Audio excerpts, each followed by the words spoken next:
Prince Harry will take 2 weeks of paternity leave when his wife, Meghan Markle, gives birth, according to 2 new reports coming out of the UK. Not really that surprising, given that millennial dads are far more likely than their fathers were to take time off at this special time.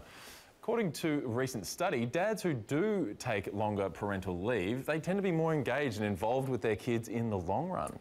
So how do men adjust to their new role? 2 weeks ago, Jack Watts from Bastion Collective became a dad for the first time and is now figuring out how to balance life as a CEO and a dad. And Jack's with us in studio this evening. Jack, good to have you. Thank you. Thanks for having me. I was thinking today it would actually probably be even bigger news if Prince Harry says he wasn't taking any time off, right? Because the dads of today, we know that they want to be more involved.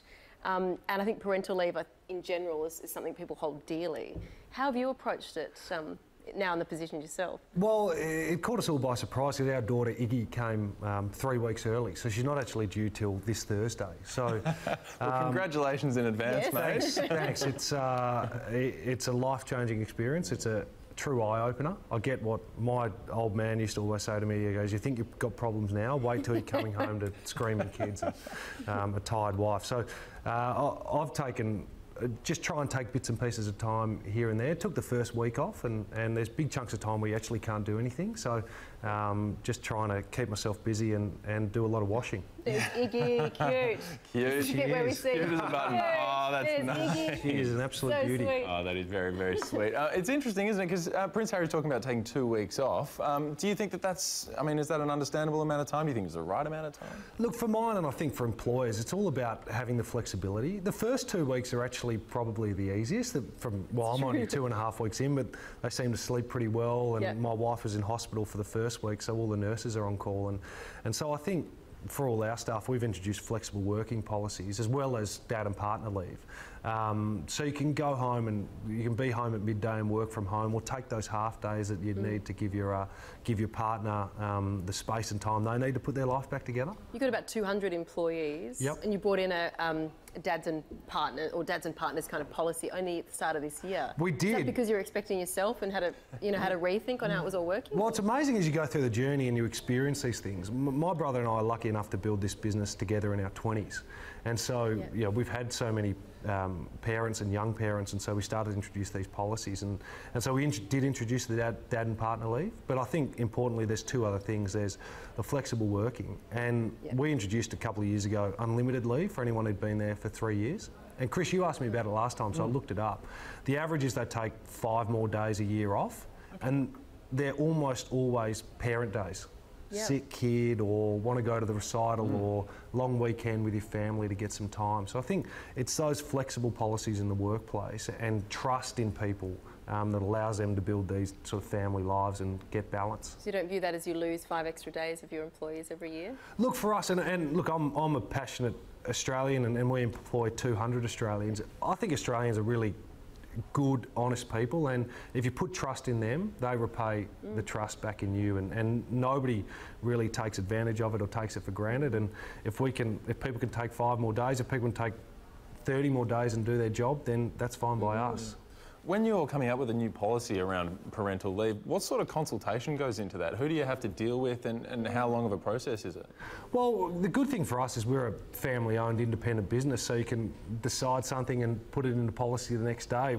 Now we've grown up a little bit. You sort of do talk to the parents and go, what do you need? You know, forever we've been talking about where's the daycare centre, which would make, I think, everybody's lives easier. I'm a big advocate for sleep pods at the moment.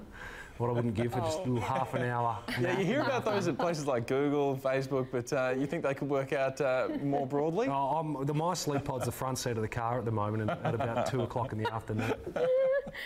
Oh, that's so funny. Pretty good. Yeah, there's a couch in a hallway nearby us, and there is someone that definitely takes advantage of it, but it's a bit weird. It's a little bit weird, yeah. If it's an official sleep pod, we'd probably be a bit more cool with it. But at the front door. I'm interested. I think we talk about working mothers, and especially when you get females in top-ranked positions, you often get people asking them, how do you balance motherhood and work, and the kind of questions then that are not often put to male CEOs. But I think that's, tonight I'm talking with you and talking about Prince Harry, I think it's actually good talking about dads and letting them open up about how they also balance family and career. Because it's something that they're holding quite central to their identity now as maybe we'll call them millennial dads or whatever you want to call them. But it's increasingly important to them. Are you finding other dads are wanting to talk to you about how to handle it and give you advice? Yeah, absolutely. I mean, well, let me first say, having seen what my wife's been through in the last 2.5 weeks, she's definitely had the harder job between us. But we've had 5 new dads in our business in the last 3 months. One of them is my brother, which obviously had my nephew.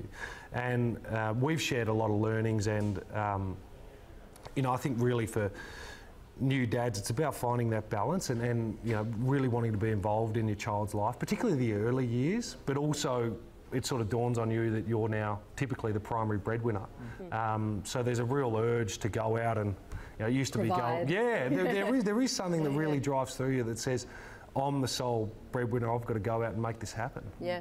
There's a lot made of the work-life balance. It's something we're all always sort of seeking. Do you think that it's actually achievable to have something that is, I guess, something that you're both happy with at home and at work? Do you think that there's actually something there? Especially as an entrepreneur and a business owner. Well, yeah, you exactly. know, when really you can't ever clock off in a lot of ways. Well, for me, it's work-life balance is a myth. It doesn't exist. Work and life, they're one thing, and you fit them all around each other. And I think when people have these entrenched beliefs that you have to be at work between 8 and 6, 9 and 5, that's where it comes undone. Because with your email in your pocket now, you're expected to be online early in the morning, late at night. So you should be expected to have that flexibility in your life, to go home in the afternoon if you need to and look after the kids, to take some time off just to think and get some clear headspace. And that's what we've really tried to build throughout our organisation. And it really took a lot of implementing, kicking people out the building at the start to get them to break those entrenched habits of being at 9 and leave at 5.